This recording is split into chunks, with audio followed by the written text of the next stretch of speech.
어려운 융자 과정을 처음부터 끝까지 직접 책임지고 이끌어주는 곳이죠. 내 집 마련부터 미래를 위한 자산 투자까지 든든하게 동행해주는 금융 파트너 기빙트리 랜딩의 피터 김 대표님과 함께합니다. 네, 대표님 안녕하세요. 안녕하세요. 저는 기빙트리 랜딩에서 일하고 있는 피터입니다. 지금 19개 주에서 저희가 라이센스 받고 디렉트 펀딩 하고 있고요. 매달 새로운 프로모션으로 이렇게 저렇게 도와드리려고 여러 방법을 모색하던 중에 또 이렇게 인사드리게 됐습니다. 반갑습니다. 네, 반갑습니다. 네. 자, 오늘은 좀 주제를 먼저 좀 살펴보면 어떨까요? 어떤 이야기를 나눌지. 지금 첫 집 구매하시는 분들도 연락을 많이 주시는데 네. 또 두 번째 집, 세 번째 집을 사시는 분들도 연락이 많이 오세요. 집값들이 많이 올랐잖아요. 네네. 그러니까 기준점을 6개월, 1년으로 본다 그러면 뭐 떨어졌다 혹은 똑같다라는 분들도 계시지만 이거를 4년에서 6년 정도 혹은 팬데믹 전으로 본다면 그때 기준점으로는 집값이 많이 올랐습니다. 그렇다면 이 에퀴티를 어떻게 활용해서 자산을 좀 증식할 수 있을까, 늘릴 수 있을까라는 얘기들이 많이 오가고 있거든요. 아, 그거를 좀 많이 또 궁금해하고 계시군요. 네, 요즘 뭐 다들 아시겠지만 금리가 높아서요. 집을 넓히거나 또 투자에 관심이 있으신 분들도 선뜻 움직이기가 좀 쉽지 않은 분위기이긴 하거든요. 실제로 이런 고민을 하시는 분들이 꽤 많으시죠? 생각보다 그 금리도 예전보다 많이 높아졌고 네네. 또 모기지 페이먼을 2개를 내야 된다라는 그 두려움이 아마 결정 내리시는데 많은 문제로 올라오는 것 같아요. 그러니까 생각만 해도 그게 되게 좀 압박처럼 느껴지거든요. 모기지를 2개나 내야 되니까. 네. 단기적으로는 이게 모기지 페이먼을 2개 내는 거는 피할 수가 없어요. 그런데 이 금리 페이먼을 단기적 혹은 초단기적으로 3개월에서 6개월 정도로 짧게 잘라서 보신다면 저희가 이 로드맵을 좀 그려드릴 수 있거든요. 네. 예를 들어 내가 연 이자로 10,000불을 더 냈는데 내가 이 프로젝트가 끝나고 뭐 임대 소득이 들어와가지고 연 말에 내가 20,000에서 50,000불의 추가 소득이 생긴다면 이게 뭐 가능한지 안 한지를 좀 구분할 수 있겠죠. 네. 주식 사는 거랑 좀 비슷한데 주식은 떨어질 때 뭐 끝없이 떨어질 수도 있잖아요. 그렇죠. 그러니까 그런 부분들에서는 뭐 리스크 매니지먼트에 좀 어려움이 있는데 부동산은 그런 게 좀 적습니다. 그래서 좀 이게 좀 끊어서 이렇게 볼 수도 있고 또 1년을 또 돌아봤을 때 그게 또 어떻게 수익으로 될지 이런 걸 생각을 해보면 겁을 내다가도 좀 이게 좀 멈출 수가 있겠네요. 그렇죠. 네네. 숫자를 못 봐서 내가 상상만 하다가 이게 두려움이 확 오는데요. 그렇죠. 주변에 계신 분들 보면 처음에 밀리언 달러는 항상 부동산으로부터 시작을 했습니다. 그 밀리언 에어들은 부동산 밀리언 에어들이 많고요. 네. 그 이상을 갈 때는 이제 주식과 부동산을 이제 구분을 해가지고 포트폴리오를 만들어야 되는데 네. 그러면은 우리가 첫 단계인 밀리언 에어가 먼저 돼보자라는 거예요. 투자 부동산을 우리가 투자하는 연습, 구매해보고 팔아보는 연습을 하는 것도 굉장히 중요한 토픽 같거든요. 보통 우리가 집을 내가 하나 갖고 있으면 집을 먼저 팔고 다른 거를 산다라고 생각을 보통 하잖아요. 네.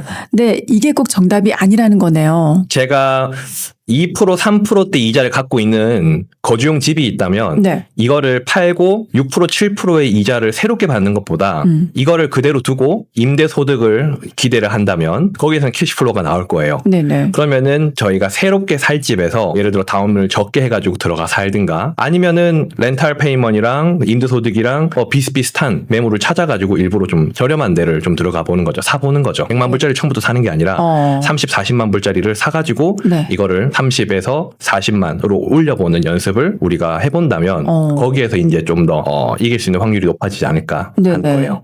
지금 너무 금리가 계속 오르고 이렇게 유지가 되다 보니까 이사를 가고 싶어도 못 가는 분들 지금 꽤 많으시잖아요. 그럼요. 많죠.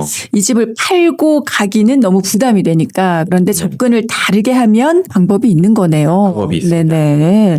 자, 그러면은 뭐 먼저 팔고 사는 경우도 있을 거고요. 아니면 먼저 사고 나중에 파는 경우도 있을 텐데 각각의 좀 장단점이 있을 것 같아요. 있죠. 네. 먼저 팔면 자금이 깔끔하게 확보되고 다운 페이먼이 좀 넉넉하니까 새롭게 내가 구매할 집에 아무래도 좀 마음 편하게 오퍼를 쓸 수 있겠죠. 그렇죠. 그리고 금전적으로는 이득이 있겠지만 임시 거주지를 먼저 구해야 되고 이사를 2번 해야 됩니다. 네네. 근데 먼저 사놓고 이거를 뭐 이사 스트레스 없이 좋은 집을 놓치진 않아요. 근데 2개의 모기지를 감당할 준비는 좀 필요하겠죠. 네네. 그러니까 에퀴티랑 당장 갖고 있는 돈이랑 또 내가 현실적으로 지금 갖고 있는 타임라인 거기에 따라 가지고 이거를 먼저 팔고 살지, 먼저 사고 나중에 팔지를 좀 정할 수 있을 것 같아요. 네. 그것도 이제 본인의 각각 그 처한 상황에 따라서 이제 상담을 통해서 가장 좋은 게 어떤 건지 이제 결정을 해주시는 거군요. 그렇죠. 네네. 일단 뭐 새 집을 먼저 사고 싶은 경우가 좀 많을 것 같긴 한데 그럴 때 이제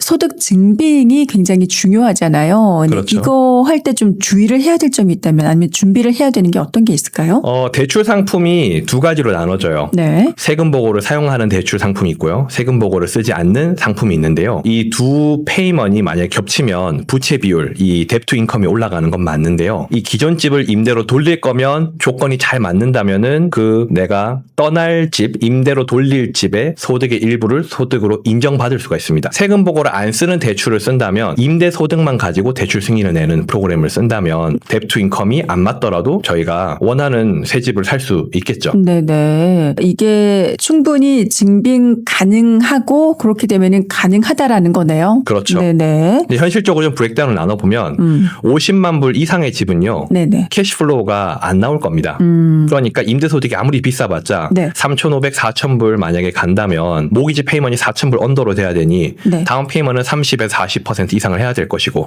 그러면 그 돈이 없는 분들은 오퍼를 못 쓰는 경우도 생기겠죠. 네네. 그러니까 이거는 얼마의 돈을 갖고 있는지 또 얼마의 에퀴티를 내가 활용할 수 있는지에 따라 가지고 플랜이 바뀌게 되겠죠. 네네. 2%의 이자를 갖고 있지만 대출을 100만 불 갖고 있는 사람과 네. 6%의 이자를 갖고 있지만 30만 불의 대출을 갖고 있는 사람의 이 빚의 무게는 좀 다르게 다가오거든요. 그렇죠. 지금 뭐 전국적으로도 그렇지만 애틀랜타는 집값이 비교적 좀 하향 안정세에서 최근 몇 년 사이 꽤 많이 올랐거든요. 두 번째 자산을 준비하는 데 있어서 애틀랜타가 좀 불리한 게 아닐까 생각이 드는데 그럴까요? 어떨까요? 그렇게 보실 수도 있을 것 같아요. 네. 아마 최근 1년 반 전에 샀던 분들이라면 뭐 그렇게 될 것 같은데 네. 그 몇 년간이라는 단어를 쓰셨잖아요. 기준점을 우리가 좀 바꿔본다면 그만큼 집에 에퀴티가 쌓였다는 뜻이거든요. 그러니까 잠자고 있는 에퀴티가 두 번째 집의 종잣돈이 될 수 있는 기회가 있습니다. 네네. 아직까지는 그 기회가 다른 주보다는 다른 방법들보다는 많아요. 많다고 그렇군요. 생각해요. 오히려 네네. 그러면은 만약에 내가 이 집을 이제 구매한 지 어느 정도 됐을 때 두 번째 이제 투자용 집을 좀 생각을 해볼 수 있을까? 그 기간이 조금 그래도 좀 있어야 되지 않을까요? 이 집을 보유하고 있는 기간? 보유하고 있는 기간이 12개월이 지나면 사실은 괜찮아지거든요. 네, 1년. 그렇죠. 네네. 어떤 분들은 첫 집 구매할 때 한국 분들 특성상 빚을 안 받고 사고 싶다. 이래가지고 다운페이를 굉장히 많이 해서 사는 경우도 있고 네네. 풀캐시도 있고요. 네네. 또 어떤 분들은 난 레버리지를 쓰겠다 해서 최저 다운페이먼을 해가지고는 집을 사는 분들도 있어요. 연끌을 하는 거죠. 네. 그러니까 어떤 케이스에 어떤 답이 맞다라는 거를 각 케이스마다 다르니까 그거를 내가 정확한 타이밍에 어떤 케이스를 뽑아서 전달을 하느냐가 문제가 되겠죠. 네네. 그래서 뭐 어쨌든 방법은 다 있다. 그럼요. 계산 방식들은 다 있으니까 네, 계산기 네. 쓰는 거를 누가 쓰느냐, 이 대출 심사하는 사람과 네. 이 컨설팅하는 담당자가 누구인지에 따라서 컨설팅 방법이 바뀝니다. 순서가 바뀌게 됩니다. 네네.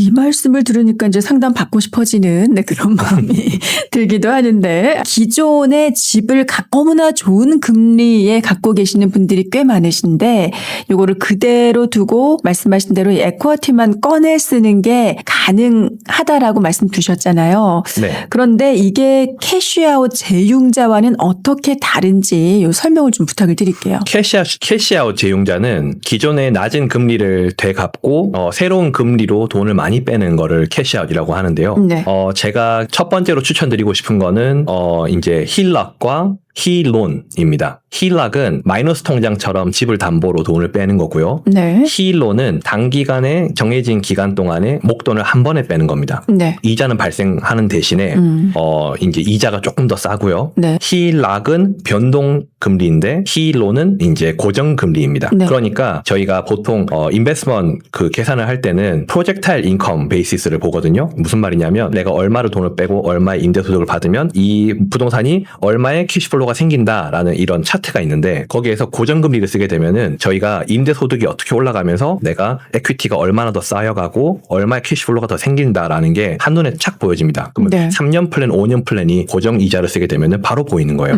그러니까 내가 5만 불을 추가로 다운페이해서 10만 불을 벌 수 있느냐 없느냐의 네. 답이 힐론을 하게 되면은 30초에서 1분 안에 답이 바로 나오고요. 힐락을 하게 되면은 내가 빌린 만큼의 이자를 내고 변동 이자이기 때문에 예를 들어 보면 이번에 5월 달에 인플로이먼트 데이터가 너무 좋게 나와가지고 네. 12월 달에 금리를 올린다라는 지금 얘기가 있습니다. 그 얘기가 지금 지난주에 나와가지고 들썩날썩 하잖아요. 네. 아니 지금도 금리 높은데 더 올리겠다고? 그러니까. 라는 얘기가 지금 나오고 있는 상황이에요. 네, 그렇기 네. 때문에 부동산이나 이 자산의 가치가 유가 이런 것들만 올라가지 부동산은 지금 떨어지고 있는 거잖아요. 네네. 역으로 생각해야 됩니다. 저 사람들이 왜 저러고 있는지, 그다음 이 상황에서 누가 돈 벌고 있는지, 그럼 나는 여기서 어떤 포지셔닝을 해서 내가 돈 벌 수 있는 사람 쪽으로 붙을 수 있는지 없는지를 자꾸 구분을 해본다면 네네. 거기에서 조금 더 현명한 선택지가 나오지 않을까 싶어요. 네네. 이때 그 기존의 낮은 금리를 지키면서 에쿼티를 꺼내 쓰는 방식이 아무래도 좀 매력적으로 다가올 수 있는데요. 혹시 이 방법으로 자금을 마련할 때 주의해야 될 점이나 자격 조건 이런 것들이 좀 있을까요? 첫 번째는 신용 점수, 크레딧 점수가 이제 1번이고요. 네네. 760점과 700점은 금리가 한 0.625 정도 차이가 나요. 네. 그러니까 작게 보여도 30년 고정으로 쓰게 되면 큰 돈이거든요. 그렇네요. 그래서 네. 형성 관리가 좀 중요하고요. 네. 두 번째는 새롭게 이제 살 집의 다운 페이먼트 금액입니다. 그러니까 20% 다운 하실 분과 40% 다운 페이먼트 하실 분의 금리도 좀 차이가 나지만 대출을 덜 빌리기 때문에 페이먼트도 줄어드니까 네. 내가 받는 아감이 좀 줄어들겠죠. 네네. 알겠습니다. 네. 론 리퀘스트라는 제도, 이게 어떤 건지 알기 쉽게 설명을 좀 부탁을 드릴게요. 네.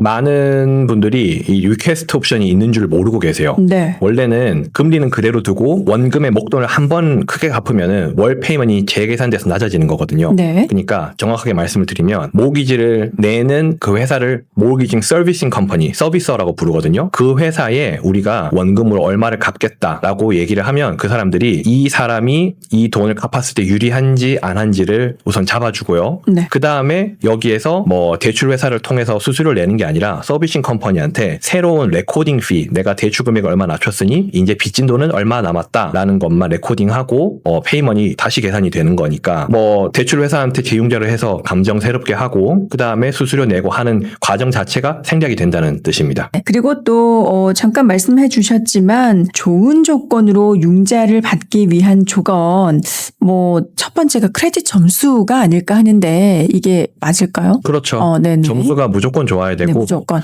제가 진짜 조지아 와서 대출할 때 레이 페이먼 많은 분들을 너무 많이 만나 뵀어요. 그러니까 이 사장님들 같은 경우는 네. 직원들이 페이먼을 관리해 주니까 레이 페이먼이 있는지 모르는 분들도 많았고요.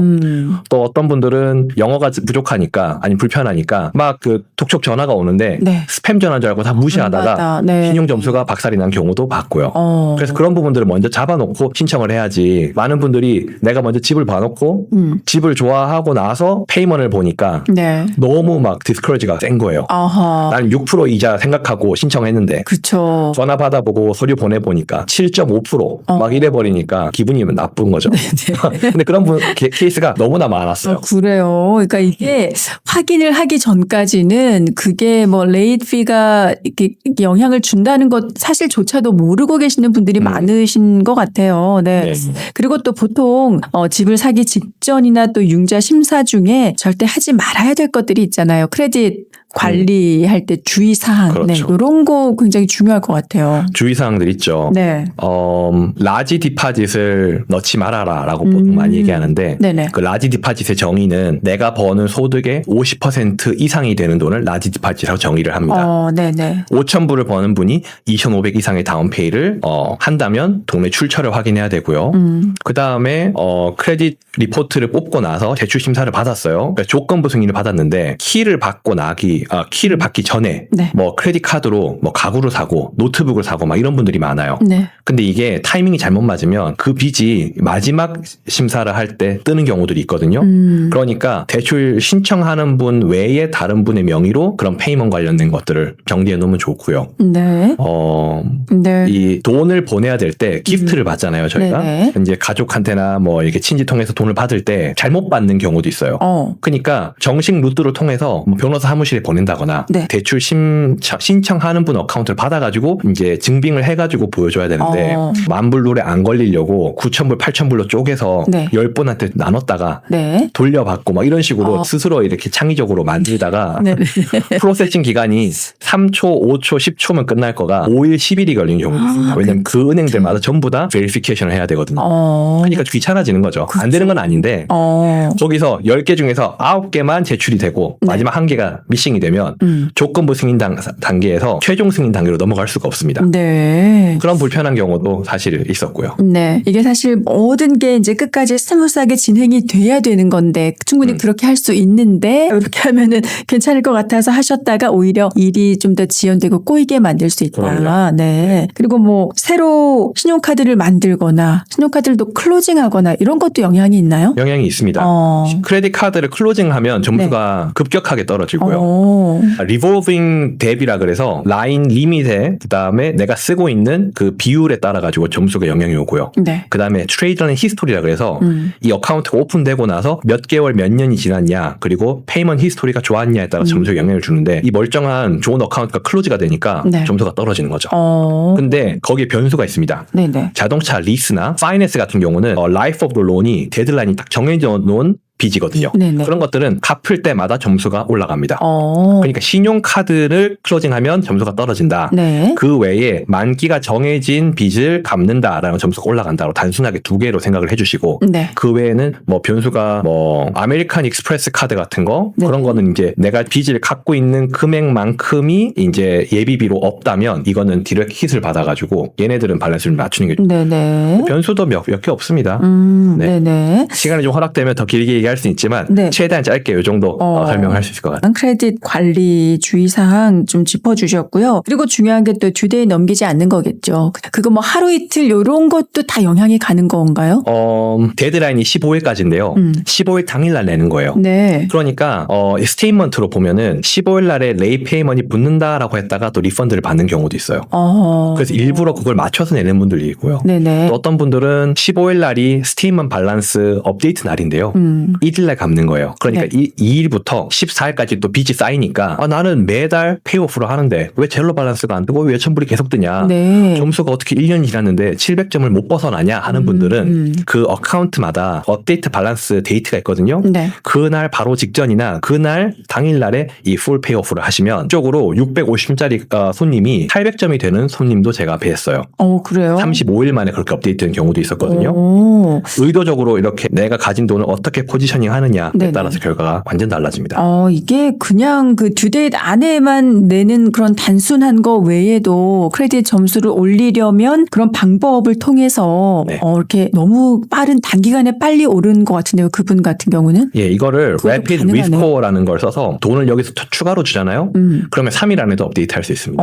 근데 그러려면은 한 트레이드 라인당 125불을 내면 됩니다. 예를 들어 10억을 빌리시는 분이 100만 원 이 크레딧 리포트 업데이트 비용을 내기 싫다, 어렵다라는 거는 100분의 1의 수수료도 내지 않겠다라는 말씀으로 들리니까 네네. 그건 말이 안 되거든요. 그런 돈은 빨리 내고 큰 돈을 빨리 받아야죠. 그렇죠. 6억, 네. 7억, 10억 되는 돈의 이자를 0.25를 낮추는 게 훨씬 낫지 않겠어요? 그렇죠. 네네. 그러니까 그런 부분들에 대해서 제가 브레이크다운을 써드리는 거예요. 네. 그리고 또 다운 페이먼트 전략이 있잖아요. 일단은 네. 뭐 무조건 많이 내면은 좋지 않을까 하는데 또 그것도 꼭 그런 건 아닌가요?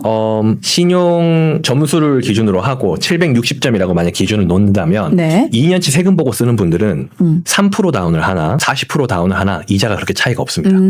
그게 새롭게 바뀐 룰이에요. 작년에. 근데 네네. 작년에요? 700점 기준으로는 차이가 많이 나고 네. 620점부터 대출이 가능합니다라고는 하지만 극적으로 차이가 나겠죠.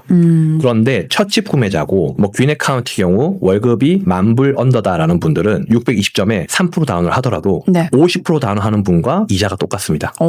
그런 이제 첫 집 구매자 혜택이 있어요. 네네. 근데 세금 보고 없이 하는 그런 비적격 융자 같은 경우는 그 다운페이에 따라 가지고 이자를 많이 타요. 왜냐하면 이 IRS 인컴을 안 쓰고 가는 거기 때문에 거기에서 이제 리스크 매니지먼트를 이자를 높임으로써 네네. 은행이 이제 떠안게 되죠. 네네. 자, 일단 그 좋은 매물이 있으면 누구나 이제 그거를 갖고 싶어 하는데 그럴 때 오퍼를 넣을 때 융자 속도가 정말 중요하잖아요. 이때 기뱅트리 랜딩에 차별점이 있다고 들었습니다. 그 얘기 좀 해주시죠. 네. 가장 큰 차별화는요. 네. 대출 심사 속도, 그다음에 까다로운 케이스를 빨리 처리하는 이 경험. 여기 두 가지에서 오는 것 같습니다. 네, 속도와 경험. 네. 네. 자세히 좀 설명해 주신다면, 네. 속도 같은 경우는 대출 심사를 할 때 세금 보고를 쓰는 케이스 같은 경우는 10 캘린더 데이 룰을 적용해서 네. 저희가 10데이에서 15데이 클로징 개런티를 합니다. 이게 11에서 무슨 15일. 말이냐면 네네. HOA나 뭐 이런 서티피케이션을 제3자에서 받아야 되는 경우에는 뭐 저희가 아니라 저쪽에서 딜레이가 생길 수 있는 거잖아요. 네. 그래서 5일의 유예를 두는 거고요. 싱글 패밀리 같은 경우는 저희가 내부에서 그냥 손님과 저와 감정 서류만 오케이 되면 이제 최종 승인이 나오는 거기 때문에 네. 오퍼 쓰기 전에 1부터 99까지 다 완성을 해놓고 오퍼를 쓰는 조건으로 했을 때 저희가 오퍼가 억셉이 되잖아요. 그러면은 감정만 하면 끝나요. 네. 그렇기 때문에 10일 개런티 클로징을 약속을 드리고요. 10일 만에 된다라는 거네요. 네. 네네.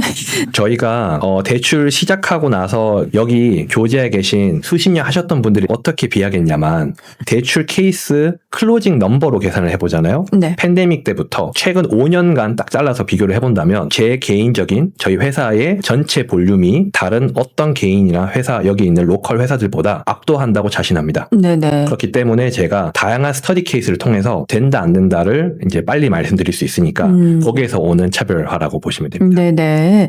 경험상 이게 된다 안 된다는 그 판단이 서시면 바로 말씀을 해주시니까 또 다른 대책을 또 세울 수가 있는 거겠죠. 그럼요. 네네.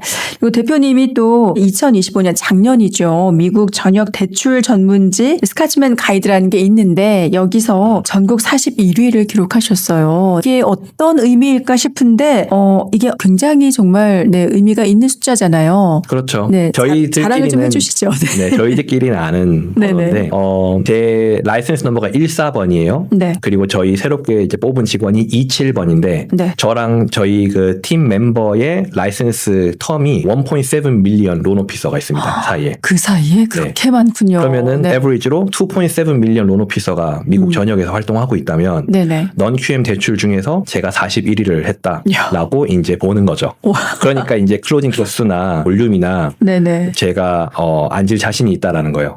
저희 팀원들은 저희 팀장들은 그런 말을 못해도 네. 저는 1대1로 앉을 자신이 있어요. 그래서 여기 와서도 정말 3개월도 안 되는 기간 동안에 팀원들을 빨리 꾸릴 수 있게 됐고 네. 제가 대출도 교육을 하잖아요. 일주일에 4번을 하니까 네네. 그 교육을 들으려고 왔다가 라이센스 따서 패스한 분들도 지난주에도 2명이 패스했고요. 그래요. 네. 네. 아니 그거 어렵지 않나요? 아니요. 저는 네. 너무 쉽다고 생각해요. 운전면허 같아요. 누구나 할 수가 있는 네, 건가요? 그럼요. 네. 누구나 중학교, 고등학교 가잖아요. 그런 느낌이에요. 돈을 관리하고 론을 팔려고 하는 사람들은 네네. 이거는 기본값으로 라이센스는 당연히 패스해야 되는 거고요. 여기서 돈을 어떻게 벌 것이냐, 어떻게 손님들한테 이득을 줄 것이냐는 이제 거기서 이제 대출 상품들을 배워서 네. 적용하는 케이스를 자꾸 쌓아야죠. 네네. 자, 지금 우리 조지아 브랜치도 이제 새로 오픈을 하셨고 그 전부터 이미 인스타그램이나 또 유튜브 통해서 활동을 꾸준히 해오고 계셨잖아요. 네. 유튜브에서는 주로 어떤 강의를 하시는 거죠? 네, 네네. 세미나를 하거나 웨비나를 할 때 네. 4분에서 1시간 반짜리를 제가 편집해서 올리고요. 네. 그 다음에 이거를 잘라서 쇼츠로 해서 저희 론 오피서들 교육 자료로도 사용하고 있고요. 지금 찾으려면은 유튜브 들어가셔서 피터 김 모기지라고 한글로 쓰시면 되나요? 네. 네. 특별히 융자 관련해서 좀 관심 있으신 분들은 강의나 세미나 들으시면 참 좋겠네요. 네. 이게 컨텐츠가 진짜 많아요. 네. 똑같은 슬라이드 쇼를 쓰는데 결과가 항상 달라요. 웃는 사람들이 뉴비 론 오피서다. 새롭게 배우는 사람들이다. 네네. 그럼 완전 기본 중에 기본을 먼저 얘기하고 끝자락은 어떻게 적용하는지로 끝내고 네. 시니어 레벨에서 할 때는 스터디 케이스를 보는 거예요. 그럼 진로나 레드핀 띄워놓고 페이먼트 브레이크다운 네. 해서 이 집은 어떤 사람들한테 팔아야 돼. 이런 부동산 팀한테 가서 전달해야 돼. 이런 거를 해놓고 저희가 빨리 이제 세미나를 끝내고요. 네. 30분에서 1시간 같이 전화합니다. 네. 콜드콜 연습도 하고 뭐 그런 것도 적용하고 그 연습도 하시는군요. 그 제가 빨리 피드백을 받아야 네. 제가 알려주든지 도와줄 거 아니에요. 근데 잘 배웠습니다. 인풋만 있고 아웃풋이 없이 계속 고이고 쌓이면은 보통 그게 거기서 문제거든요. 맞아요. 그렇죠. 네, 일단 계속 이제 배우긴 배우는데 이게 실전이 안 되면 그래서 제가 전화하면은 제가 돌아다니면서 들어요. 듣고 가끔은 이제 옆에서 들으면서 제가 노트하다가 같이 이제 전화 끊고 다 같이 이제 쉐어링하고 그런 것도 하고요. 네네. 자, 이번에는 우리가 순수 투자용으로 사시는 분들이 또 계시잖아요. 그럴 때 심사 기준이 우리가 그냥 일반 주택과 좀 다를 것 같은데 좀 다르죠. 어떻게 다를까요? 투자용 부동산은요. 다운 페이먼트를 좀 더 요구하고요. 보통 25% 정도 다운을 생각을 해주셔야 되고요. 네. 금리도 저희가 거주하는 대출 금리보다는 조금 높습니다. 그 대신 그 집에서 나오는 임대 소득을 저희가 심사에 활용할 수 있으니까 네. 프로그램이 뭐 DSCR이라고 Debt Service Coverage Ratio 임대 소득으로 페이먼트를 커버하는 것만으로 대출 심사를 하는 프로그램이 있고요. 네. 아니면 그냥 Full Doc 2년치 세금 보고 쓰는 프로그램이 또 있습니다. 요즘에 그 LLC 그 법인 명의로 사고 또 융자도 그렇게 한다라고 하는데 이게 어떻게 가능한지 또 어떤 이점이 있는지 설명을 좀 해주시죠. 우선 LLC 명의로 법인 명의로 이제 구매를 하잖아요. 네. 그러면은 그 명의로 융자랑 레코딩을 진행을 해가지고요. 이 책임을 분리할 수 있습니다. 그러니까 개인 명의라면은 집에 사고가 났을 때 개인 자산까지 노출이 돼요. 네. 근데 LLC가 되면은 그 위험이 법인 안으로 한정이 되고 법인 설립하고 구조하는 자체는 뭐 회계사 변호사분들이 이제 해주시겠지만 네. LLC로 융자를 어떻게 받아가지고 어떤 혜택을 받으시고 내가 이거를 어떻게 확장할 수 있는지에 대한 플래닝을 한번 그리시면은 개인으로 이제 투자 매물 못 사십니다. 이 개념을 이해하는 게 되게 중요해져요. 네네. 그때부터. 그러면 이게 이미 운영 중인 비즈니스가 있어야만 가능한 건가요? 아니요, 새롭게 만드시면 됩니다. 네네. 새롭게 만들어서 하실 수 있고 이미 있으신 분도 물론 가능하시고요. 있는 분들은 만약 이게 Operating LLC다, Operating Entity다 그러면 추천을 안 합니다. 예를 들어 볼게요. 제가 만약에 ABC 컴퍼니에서 돈을 벌고 있어요. 네. 근데 부동산을 ABC 컴퍼니로 사잖아요. 근데 ABC 컴퍼니 직원이 저한테 수를 했어요. 네. 그러면은 내가 사놓은 자산까지 영향이 오는 거예요. 그렇죠. 네네. 그러니까 분리를 해야 됩니다. 네. 오퍼레이팅과 홀딩을 구분하셔가지고요. 파일링 피는 더 들어가겠지만 네네. 안전자산으로 구분을 해놓고 홀딩 자산으로 구분을 해놓고 관리를 하시면 장기적으로 봤을 때 훨씬 더 메리트가 있습니다. 네네. 일단 새롭게 만들어야 된다라고 이해를 하면 되는 거겠군요. 그렇죠. 네. 투자에 좀 이렇게 관심이 있으신 분들 상담을 시작하기 위해서 좀 준비가 필요할까요? 거창한 준비는 필요 없을 것 같아요. 네. 지금 살려고 하는 집 정보, 대략의 소득, 그러니까 뭐 자영업이다, 월급 받고 있다 정도. 네. 그 다음에 이런 걸 해보고 싶다라는 큰 그 그림을 그려주시면 생각을 해주시면요. 네. 나머지는 저희가 상담하면서 이 플랜을 짜드릴게요. 그래서 1번, 2번, 3번 놓고 조지아에서 한국을 가고 싶다 그러면 어떤 항공을 내가 타고 원스탑인지 넌스탑인지에 따라가지고 금액도 달라지고 그렇죠. 과정도 달라지잖아요. 네. 그런 것처럼 대출 상품은 어떤 걸 쓰고 내가 다운페이를 얼마를 해야 되고 신용점수를 내가 지금 살지 고쳐서 나중에 살지를 매핑을 해놓으면 네네. 거기에 맞춰진 플랜을 짤 수 있겠죠. 네. 금리는 나라님이 정하는 거니까 우리가 어떻게 못하는데 수수료는 저희가 정하는 거니까 만약에 뎁트 인컴이 안 맞죠? 그러면 비용을 높여서 이자를 확 낮춰드릴 거고요. 이거를 디스카운트 포인트라 그래요. 네. 돈을 주고 미리 금리를 사는 거예요. 만약에 이게 만약 DTI가 넉넉하다. 그러면 대출 수수료를 안 받고 노 포인트로 해서 저희가 뭐 3,000불, 4,000불 언더에 대한 클로징 코스를 끝내드리는 거죠. 지금 내가 당장 뭐 이렇게 투자를 하고 싶어도 내 상황을 좀 종합적으로 이제 판단을 해보고 조금 미뤄지기도 하고 지금 바로 하실 수도 있는 거고 네. 개개인마다 다 준비된 상황이 다르실 테니까요. 상담부터 받아보실 수 있고요. 맞아요. 네. 특히 법인 운영하시는 분들은 세금 뗀 돈을 쓰지 마시고요. 네. 세금 떼기 전 법인 계좌에 들어가 있는 돈으로 다운페이 하는 거를 제가 알려드릴게요. 네네. 네. 지난번에 왜 법인 이름으로 네네. 법인 론을 일으키면 네네. 법인 익스펜스가 된다 그랬잖아요. 법인 돈으로 법인 다운페이를 하잖아요. 근데 이게 이 돈을 빌리는 사람이 법으로 만든 사람의 주인이 개인이 거주하거나 투자용으로 쓴다면 이거를 그대로 쓸 수 있게 해줍니다. 그러니까 많은 분들이 오해하는 부분들이 네네. 세금을 뗀 돈만 쓸 수 있다 그러는데 세금 떼기 전에 돈을 쓰잖아요. 네. 이게 엔티티 이름으로 부동산이 잡힌다면 엔티티 related expense가 되니까 바로 절세 가능한 항목으로 잡힙니다. 네네. 그렇다면 이게 왜 꼭 주택이어야 돼요? 상업 건물도 돼요. 그러면은 왜 레지던셜 론만 돼요? SBA 론도 되고 커머셜 컨벤셔널 론도 되고 네. 은행 돈도 되고 하드머니도 되고 non-QM 론도 되고 대출 상품이 다양하게 있는 거죠. 네네. 이 사람이 지금 준비가 됐느냐 안 됐느냐는 금리에 따라서 결정이 또 될 겁니다. 근데 그걸 가장 잘할 수 있는 곳이 기빙트리 랜딩이라는 말씀이신 거죠? 그럼요. 네네. 알겠습니다. 아마 주변 분들 중에 탑 100 랭킹 안에 들어간 분은 찾으실 수 있겠지만 한국 분들 중엔 제가 유일합니다. 그러니까 제가 네. 그거는 자신 있게 말씀드릴 수 있습니다. 알겠습니다. 오늘 두 번째 시간 이렇게 마무리할 텐데 대표님 오늘 뭐 소감이나 또 말씀 못하신 게 있다면 간략하게 말씀해 주시죠. 네. 핵심은 하나로 좀 추릴 수 있을 것 같아요. 두 번째 집은 단순히 집 개수를 늘리는 게 아니라요. 잠자는 내 에퀴티를 깨워가지고 다음 자산을 만드는 출발점이라고 생각을 해주시고요. 절대 혼자 고민하지 마시고 편하게 전화 주셔서 이 아틀란타 한인분들이 자산을 키워가시는 길에 저희 기빙트리 랜딩이 든든한 파트너가 되면 너무 좋을 것 같아요. 네. 자, 라디오 정보시대 지금까지 기빙트리 랜딩의 피터 김 대표님과 함께했습니다. 대표님 오늘 말씀 감사합니다. 네, 감사합니다.